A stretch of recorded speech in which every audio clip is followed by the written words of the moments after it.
So, folks, one of the things we need to talk about and have been talking about over the last few weeks is the capitulation of higher education to the Trump administration. Basically, Donald Trump has been trying to put pressure on law firms, on universities, etc., to kind of consolidate legal and educational power. And it's scary. It is intimidating. And it is very, very worrying, to say the least.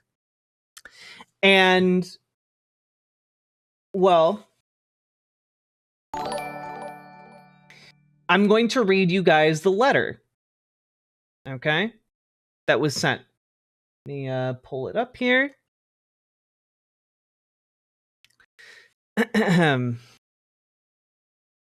Dear Dr. Garber, the United States has invested in Harvard University's operations because of the value to the country of scholarly discovery and academic excellence. But an investment is not an entitlement.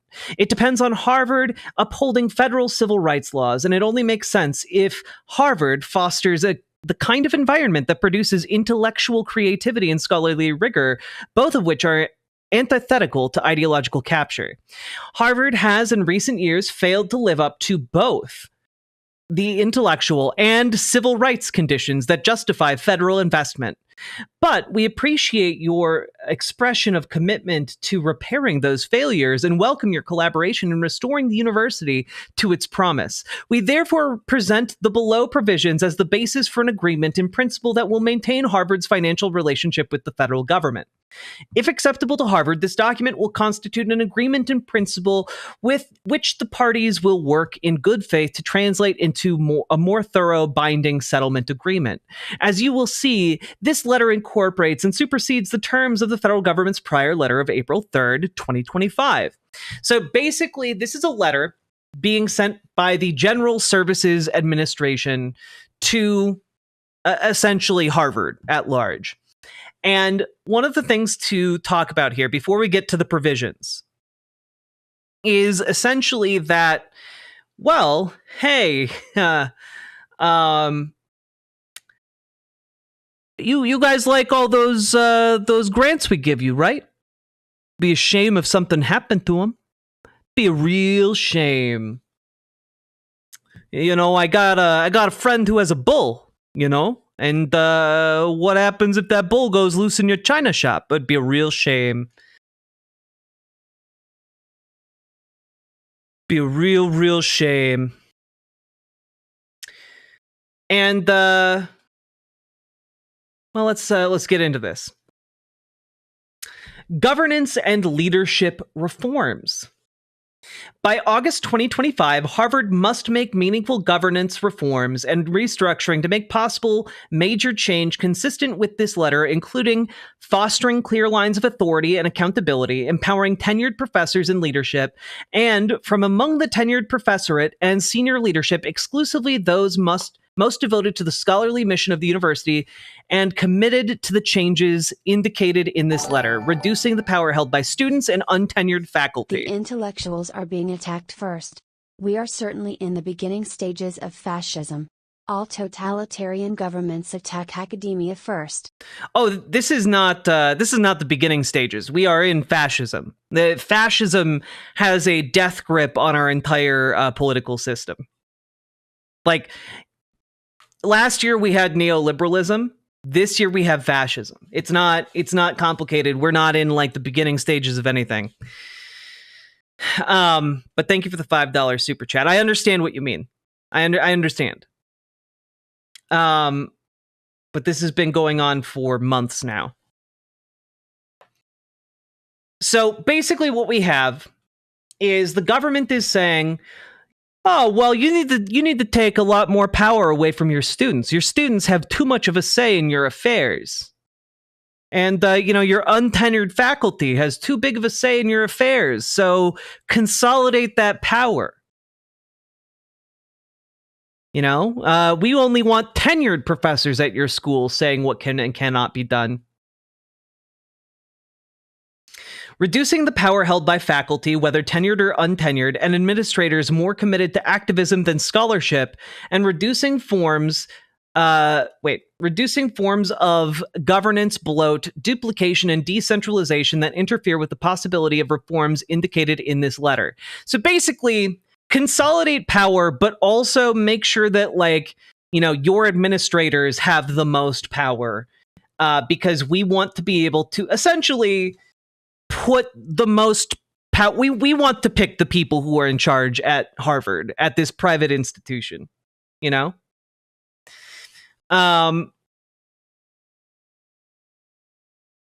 So,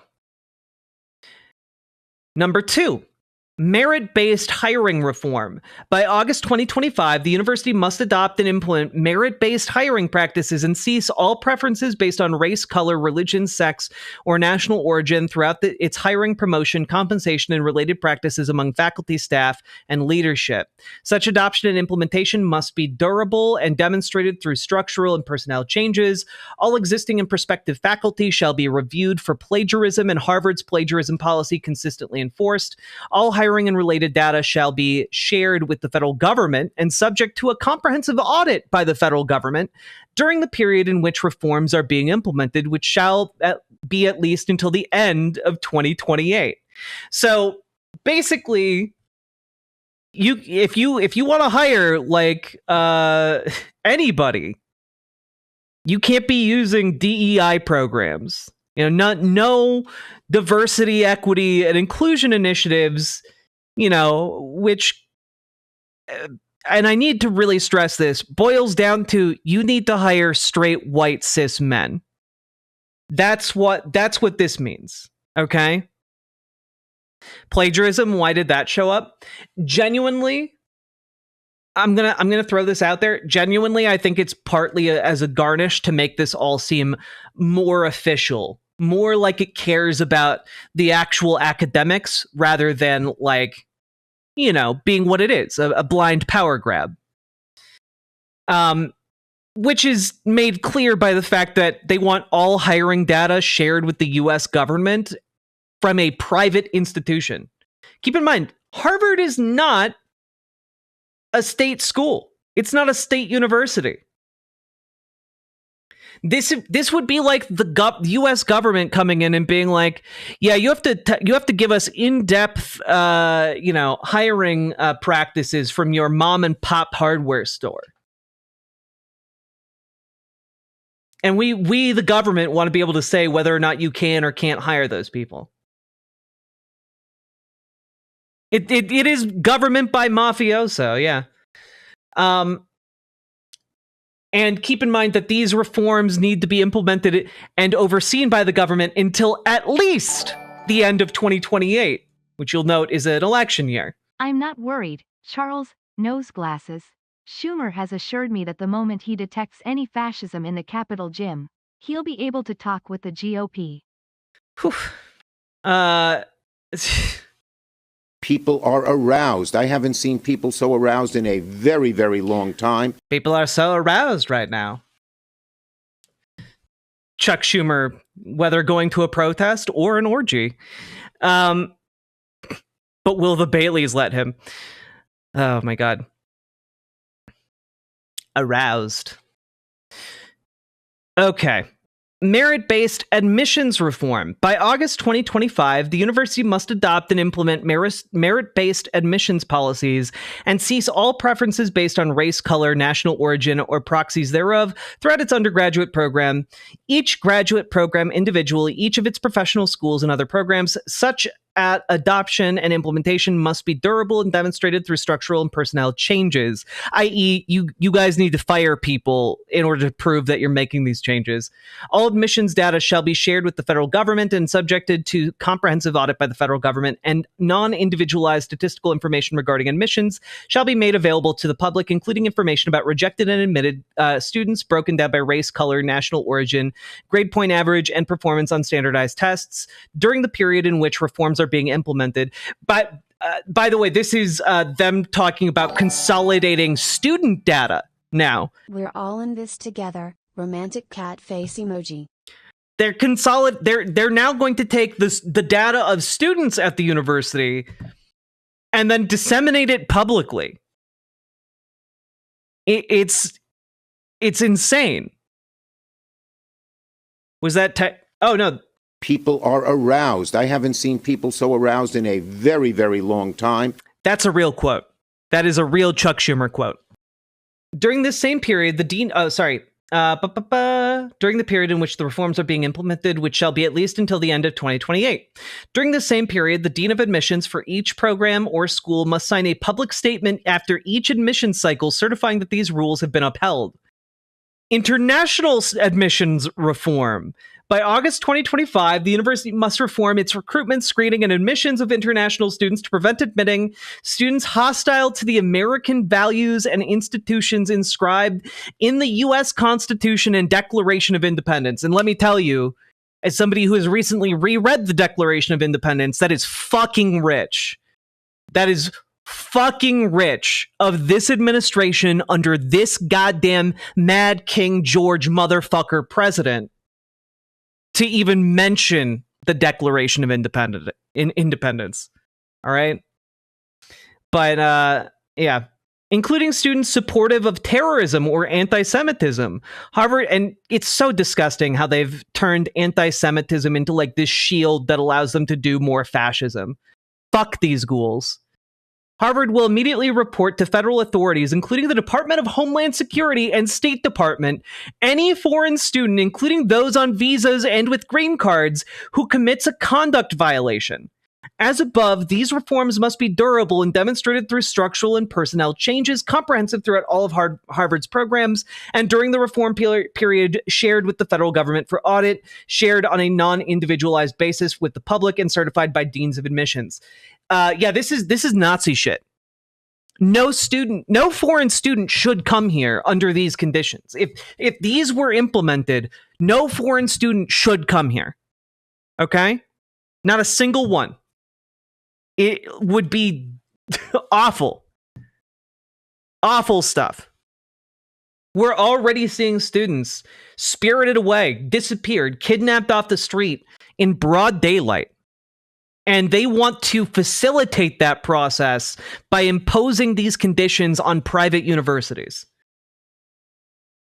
Insane. Viewpoint diversity in admissions and hiring. Now we get to kind of the spiciest parts here. If we have an escalating scale of spice. By August 2025, the university shall commission an external party which shall satisfy the government as to its competence and good faith to audit the student body, faculty, staff, and leadership for viewpoint diversity, such that each department, field, or teaching unit must be individually viewpoint diverse. This audit shall begin no later than the summer of 2025 and shall proceed on a department by department, field by field, or teaching unit by teaching unit basis as appropriate. The report of the external party shall be submitted to university leadership and the federal government no later than the end of 2025. Harvard must abolish all criteria, preferences, and practices, whether mandatory or optional, throughout its admissions and hiring practices that function as ideological litmus tests. Every department or field found to lack viewpoint diversity must be reformed by hiring a critical mass of new faculty within the department or field who will provide viewpoint diversity. Every teaching unit found to lack viewpoint diversity must be reformed by admitting a critical mass of students who will provide viewpoint diversity. If the review finds that the existing facility or existing faculty in the relevant department or field are not capable of hiring for viewpoint diversity, or that the relevant teaching unit is not capable of admitting a critical mass of students with diverse viewpoints, hiring or admissions within the department, field, or teaching unit shall be transferred to the closest cognate department, field, or teaching unit that is capable of achieving viewpoint diversity. This audit shall be performed and the same steps taken to establish viewpoint diversity every year during the period in which reforms are being implemented, which shall be at least until the end of 2028. So basically, to break that down, they're very much against diversity when it comes to diversity, equity, and inclusion, but they are very pro-diversity when it comes to ideological they have no basis diversity. For doing this. It will not hold up in court. Oh, none of this holds up in court at all. Not a single part of this. I need to really stress that.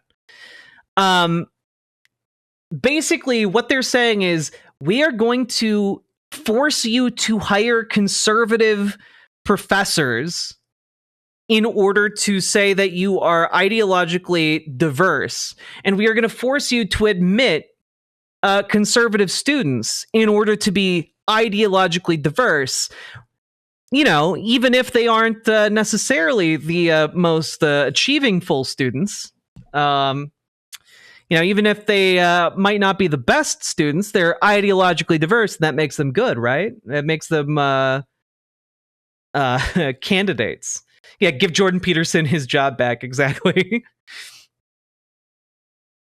And, like, on top of that, the entire point of this, right, if you take a step back, is to basically purge current faculty, purge current students, purge international students, and in the absence of those students and faculty, put conservative students in and conservative faculty in. Like, that's the entire premise, right? That's the entire premise for these changes in particular. And thus, they can ensure, with having their guys on the inside, people who are willing to rat out fellow professors. It is essentially a program to introduce, you know, snitches into academia. It is insane. And this is also why they want to consolidate power to just the faculty that is in charge, because they want to insert the faculty. Yeah, little snitch academia, exactly. God. Reforming next point. Reforming programs with egregious records of anti-Semitism or other bias. By August 2025, the university shall commission an external party which shall satisfy the federal government as to the competence and good faith and to audit those programs and departments that most fuel anti-Semitic harassment or reflect ideological capture. The program schools and centers of concern include but are not limited to Divinity School, their religious school, Graduate School of Education, School of Public Health, Medical School, Religion and Public Life Program, FXB Center for Health and Human Rights, Center for Middle Eastern Studies, Carr Center for Human Rights at the Harvard Kennedy School, Department of Near Eastern Languages and Cultures, and the Harvard Law School International Human Rights Clinic. They're not being subtle about who they're targeting. Yeah, you know, guys, the medical school, well known for its anti-Semitic harassment campaigns. Guys, it should make you take a beat. Even if you're conservative, it should make you take a beat. When you hear that, do you really think that the Harvard Medical School is fueling anti-Semitic hate campaigns or ideologically capturing anything other than, like, really good doctors? Just think about that. Sit with that for a minute. You know? Ay. The report of the external party shall include information as to the individual faculty members who discriminated against Jewish or Israeli students or incited students to violate Harvard's rules following October 7th, and the university and federal government will cooperate to determine appropriate sanctions for those faculty members within the bounds of academic freedom and the First Amendment. Basically, we want people to look at who may have protested against the genocide in Gaza. Anyone who may have protested, we want to get them. We want to, you know, we don't want to violate their First Amendment rights, but, you know, we may want to violate their First Amendment rights. Lux Progressive, thank you very much for the raid. Welcome, Raiders. The report of the external party shall be submitted to university leadership and the federal government no later than the end of 2025, and reforms undertaken to repair the problems.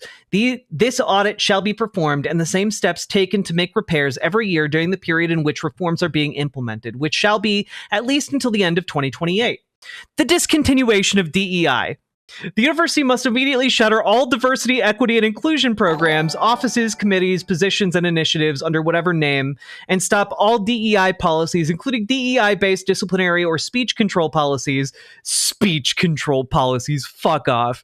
Under whatever name, demonstrate that has done so to the satisfaction of the federal government, and demonstrate to the satisfaction of the federal government that these reforms are durable and effective through structural and personnel changes by August of 2025. And I'm just gonna pause here real quick because literally 2 sections ago they're calling for more diversity at Harvard. Now they're calling for less, and in fact any program that does increase diversity must be discontinued. So which do you want? You can't have both of those things. They contradict each other. On top of that, I want to note something that is throughout this entire letter, which is the phrase "to the satisfaction of the federal government," right? What does that mean? Well, I can tell you what it means. It is a very nebulous concept. And it's nebulous because, well, what might it mean to be to the satisfaction of the federal government? It might mean that they can go take this program very, very far in gutting the internal working of the university. All right? It means that because it is nebulous, it allows them to way overstep their legal authority. It's whatever they want it to mean, exactly. This is a way of giving demands to basically, if we want to go with the mafia shakedown analogy, it's basically the mafioso makes an agreement. You have to pay me $1,200 a month, and then comes back, hey, I know you paid me $1,200 a month. This is a nice little stack of change, but I'm going to need double that this month. It allows them to basically just change the terms of the agreement on the fly. It's the Lando Calrissian, this deal just keeps getting worse all the time kind of situation. Student discipline reform and accountability. Harvard must immediately reform its student discipline policies and procedures so as to swiftly and transparently enforce its existing disciplinary policies with consistency and impartiality, and without double standards based on identity or ideology. Did too many rich Republican kids get kicked out of Harvard for doing sexual assaults? Oh, poor babies. Where those policies are insufficient to prevent the disruption of scholarship, classroom learning and teaching, or other aspects of normal campus life, Harvard must develop and implement disciplinary policies sufficient to prevent those disruptions. This includes, but is not limited to, the following. Discipline at Harvard must include immediate intervention and stoppage of disruptions and deplatforming, including by the Harvard police, when necessary to stop a disruption or deplatforming. I'm sorry, what does it mean to a stoppage of sorry. What, I'm sorry, does this include getting banned off of Twitter? Harvard police must must step in if a student is banned off of Twitter for saying slurs? Or banned off of Blue Sky for saying slurs? What? The police must give, if you're at a protest and the police show up, the police must give counter-protesters, microphones. Yeah, it means letting Nazis speak. That is exactly what it means. You're being too mean to the Whittle guys.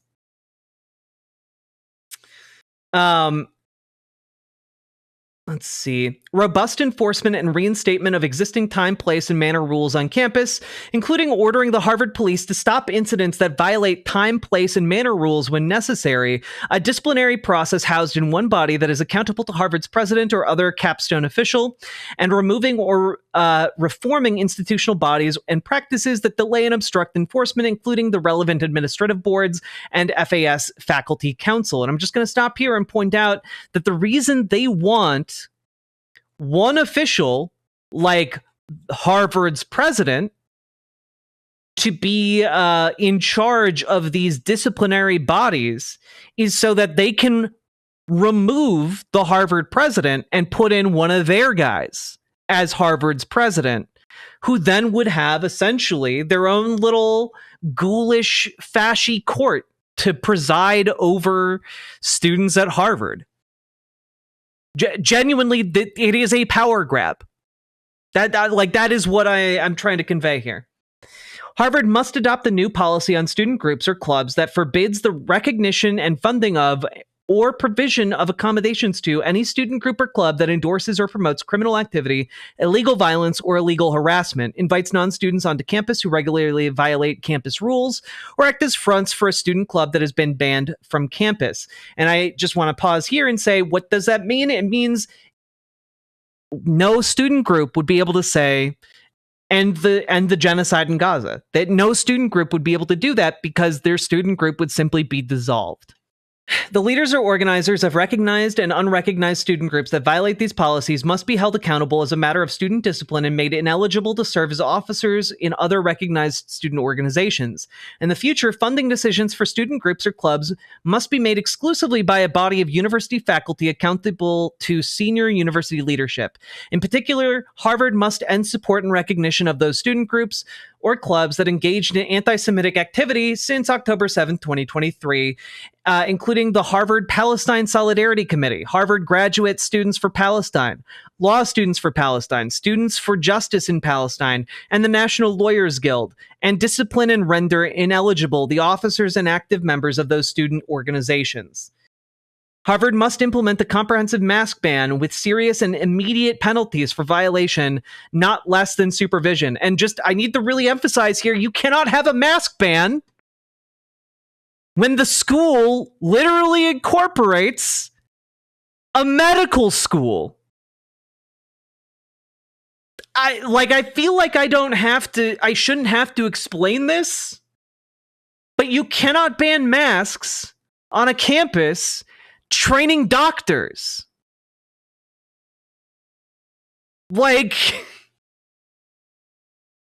Yes, this is an attempt to rewrite the history of protest on these college campuses from one of protesting a genocide and protesting an ethnic cleansing to pro-terrorism activities. That is essentially what they're trying to do. They're trying to fabricate the next Red Scare. Okay? They are trying to do McCarthyism again. Harvard must implement I already read that part. Harvard must investigate and carry out meaningful discipline for all violations that occurred between 2023 and 2024 and 2024 and 2025 academic years, including the Harvard Business School protest of October 2023, the University Hall sit-in of November 2023, the spring encampment of 2024. This must include permanently expelling the students involved in the October 18th assault of an Israeli Harvard Business School student and suspending students involved in occupying university buildings as warranted by the facts of individual cases. Literally calling for individual protesting events to have anyone that had anything to do with them suspended or expelled. Insane. Whistleblowers reporting and protections. The university must immediately establish procedures by which any Harvard affiliate, mind you, that's like anyone remotely associated with Harvard, can report non-compliance with the reforms detailed in this letter to both university leadership and the federal government. Any such reporter shall be fully protected from any adverse actions for so reporting. Basically, we want all of these reforms, and if you don't do them, we want to empower anyone who has anything to do tangentially with Harvard to be empowered to snitch. This is like police state shit. Transparency and monitoring. The university shall make organizational changes to ensure full transparency and cooperation with all federal regulators, no later than June 30th, 2025, and every quarter thereafter during the period in which reforms are being implemented, which shall be at least until the end of 2028. The university shall submit to the federal government a report, certified for accuracy, that documents its progress on the implementation of the reforms detailed in this letter. The university must do so to the satisfaction of the federal government. That language again. Disclose the source and purpose of all foreign funds. Cooperate with the federal government in a forensic audit of foreign funding sources and uses, including how the money was used by Harvard, its agents, and to the extent available, third parties acting on Harvard's campus. Report all requested immigration and related information to the United States Department of Homeland Security and comply with all requirements related to the SEVIS system. We expect your immediate cooperation in implementing these critical reforms that will enable Harvard to return to its original mission of innovative research and academic excellence. And I don't know about you guys, but literally none of that sounded like it had anything to do with academic excellence. All that sounded like to me was creating some kind of police state structure inside of our universities. And if Harvard, one of the most powerful of these institutions, goes along with it, so too will go every university. Okay? That is why it is incredibly, incredibly important to note that Harvard told the federal government to kick rocks. Harvard said no. Okay? And I'm going to read this because it is a public statement, all right? Dear members of the Harvard community, for 3/4 of a century, the federal government has awarded grants and contracts to Harvard and other universities to help pay for work that, along with investments by the universities themselves, has led to groundbreaking innovations across a wide range of medical, engineering, and scientific fields. These innovations have made countless people in our country and throughout the world healthier and safer. In recent weeks, the federal government has threatened its partnerships with several universities, including Harvard, over accusations of anti-Semitism on our campuses. These partnerships are among the most productive and beneficial in American history. New frontiers beckon us with the prospect of life-changing advances, from the treatments of diseases such as Alzheimer's, Parkinson's, and diabetes, to breakthroughs in artificial intelligence, quantum science, and engineering, and numerous other areas of possibility. For the government to retreat from these partnerships now risks not only the health and well-being of millions of individuals, but also the economic security and vitality of our nation. Late Friday night, the administration issued an updated and expanded list of demands, warning that Harvard must comply if we intend to maintain our financial relationship with the federal government. It makes clear that the intention is not to work with us to address anti-Semitism in a cooperative and constructive manner. Although some of the demands outlined by the government are aimed at combating anti-Semitism, the majority represent direct governmental regulation of the intellectual conditions at Harvard. I encourage you to read the letter to gain a fuller understanding of this unprecedented list of demands being made by the federal government to control the Harvard community. They include requirements to audit the viewpoints of our student body, faculty, and staff, to reduce the power of certain students, faculty, and administrators targeted because of their ideological views. We have informed the administration through our legal counsel that we will not accept their proposed agreement. The university will not surrender its independence or relinquish its constitutional rights. The administration's prescription goes beyond the power of the federal government. It violates Harvard's First Amendment rights and exceeds the statutory limits of the government's authority under Title VI. And it threatens our values as a private institution devoted to the pursuit, production, and dissemination of knowledge. No government, regardless of which party is in power, should dictate what private universities can teach, whom they can admit and hire, and which areas of study and inquiry they can pursue. Our motto, Veritas, or truth, guides us as we navigate the challenging path ahead. Seeking truth is a journey without end. It requires us to be open to new information and different perspectives, to subject our beliefs to ongoing scrutiny, and to be ready to change our minds. It compels us to take up the difficult work of acknowledging our flaws so that we might realize the full potential and promise of the university, especially when that promise is threatened. We have made it abundantly clear that we do not take lightly our moral duty to fight anti-Semitism. Over the past 15 months, we've taken many steps to address anti-Semitism on our campus. We plan to do much more. As we defend Harvard, we will continue to nurture a thriving culture of open inquiry on our campus, develop the tools, skills, and practices needed to engage constructively with one another, and broaden the intellectual and viewpoint diversity within our community. Affirm the rights and responsibilities we share, respect free speech and dissent, while also ensuring that protest occurs in a time, place, and manner that does not interfere with teaching, learning, and research, and enhance the consistency and fairness of disciplinary processes processes, and work together to find ways consistent with law to foster and support a vibrant community that exemplifies, respects, and embraces difference.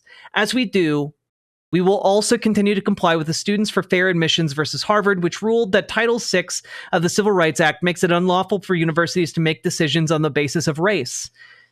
These ends will not be achieved by assertions of power unmoored from the law to control teaching and learning at Harvard and to dictate how we operate.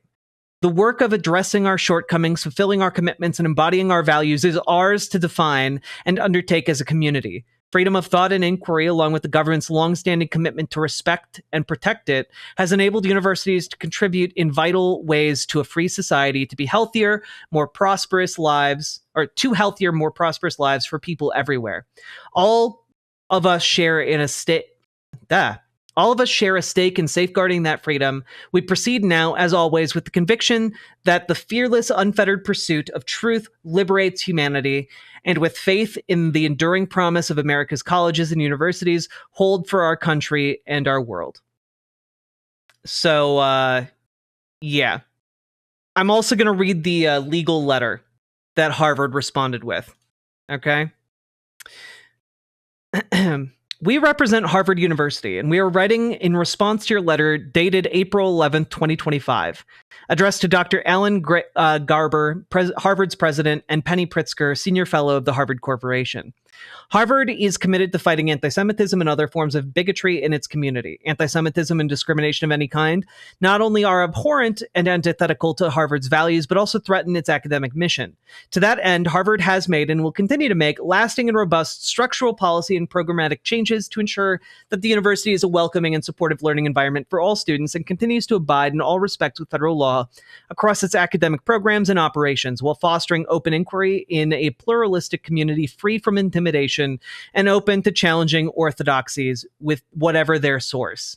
Over the past 15 months, Harvard has undertaken substantial policy and programmatic measures, has made changes to campus use policies, adopted new accountability procedures, imposed meaningful discipline for those who violate university policies, enhanced programs designed to address bias and promote ideological diversity and civil discourse, hired staff to support these programs and support students, changed partnerships, dedicated resources to combat hate and bias, and enhanced safety and security measures. As a result, Harvard is a very different place today from where it was a year ago. These efforts and additional measures the university will be taking against anti-Semitism not only are the right thing to do, but are critical to strengthening Harvard's community as a place in which everyone can thrive. It is unfortunate then that your letter disregards Harvard's efforts and instead presents demands that, in contravention to the First Amendment, invade university freedoms long recognized by the Supreme Court. The government's terms also circumvent Harvard's statutory rights by requiring unsupported and disruptive remedies for alleged harms that the government has not proven through mandatory processes established by Congress and required by law. No less objectionable is the condition first made explicit in the letter of March 31st, 2025, that Harvard accede to these terms or risk the loss of billions of dollars in federal funding critical to vital research and innovation that has saved and improved lives and allowed Harvard to play a central role in making our country's scientific, medical, and other research communities the standard bearers for the world. These demands extend not only to Harvard, but to separately incorporated and independently operated medical and research hospitals engaging in life-saving work on behalf of their patients. The university will not surrender its independence or relinquish its constitutional rights. Neither Harvard nor any other private university can allow itself to be taken over by the federal government. Accordingly, Harvard will not accept the government's terms as an agreement in principle. Harvard remains open to dialogue about what the university has done and is planning to do to improve the experience of every member of its community, but Harvard is not prepared to agree to demands that go beyond the lawful authority of this or any administration. So the fight is on. The fight is on. And one thing to note is that the consequences for Harvard doing this have been more or less immediate. As of 2 hours ago, the Trump administration announced that it would freeze $2.2 billion in multi-year grants and $60 million in multi-year contract value at Harvard University following their stand. So this is not coming at this is coming at a cost. But understand, even freezing this money is illegal. The fact that the fact that Harvard is taking this stand and, holding on to its constitutional rights is good. They have the resources to actually fight this fight. They have one of the largest endowments in the world. They have the resources to fight this. They have the resources to continue funding this research, to step in where the government fails, at least for a time. And essentially, like, what is happening here is they're like, this is going to be like a knockdown, drag out legal fight.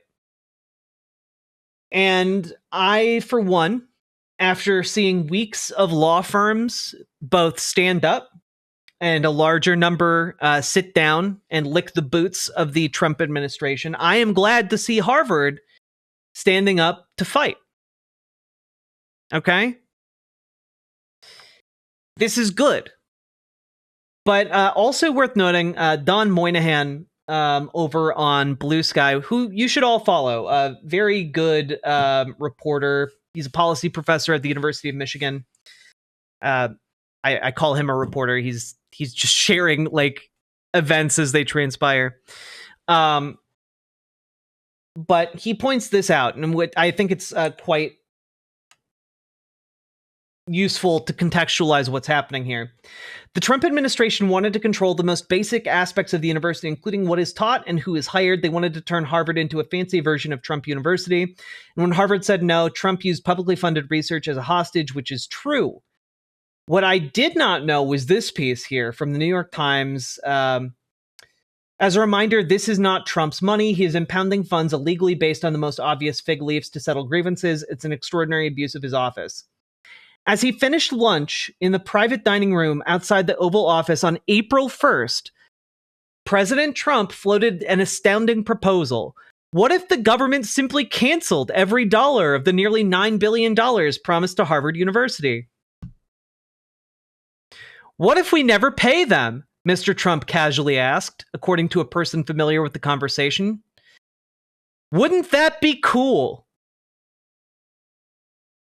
So literally, this went from being like a shower thought that Donald Trump had about just, oh man, I just hate Harvard, to actually canceling billions of dollars in the span of less than 2 weeks. And I mean, if anything, I'm glad that more and more of these illegal impoundment actions are being taken to court by high-powered and well-funded institutions. Because honestly, we need one of the things that needs to happen here, in addition to like tariffs being addressed and that the power of tariffing going back to Congress where it's supposed to be. But in addition to that, there also needs to be like this lockdown on Donald Trump's illegal impoundments. Because essentially he's basically just saying, what if we just don't pay it? Which is illegal. He cannot simply not pay these things. And yet he continues to not pay them, right? And so there needs to be like an actual reckoning for this. It is, I know that this is not even the biggest constitutional crisis that is happening right now. But like this impoundment crisis has only gotten worse. And it might not be coming to a head as soon as the other one that we'll talk about. But maybe 6 months from now, this is the next big crisis on the horizon that needs to be addressed. Does anyone know if King George did anything like this? Yeah. It is very reminiscent of no taxation without representation. Because essentially, one of the big concerns about King George, and one of the big reasons for the Revolutionary War, was taxation without representation. And that is exactly what is happening here. Your representation that is elected is in Congress. Congress has the power of the purse.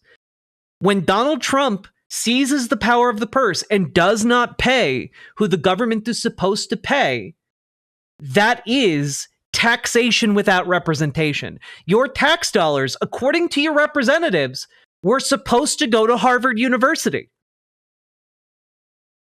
The taxation with representation had those tax dollars going to Harvard, to fund, cancer research and whatnot. We are already in Mad King George territory. So, this is going to metastasize into something uglier down the road, but for now, that is what we got. Good on Harvard for standing up. I hope other major universities do the same.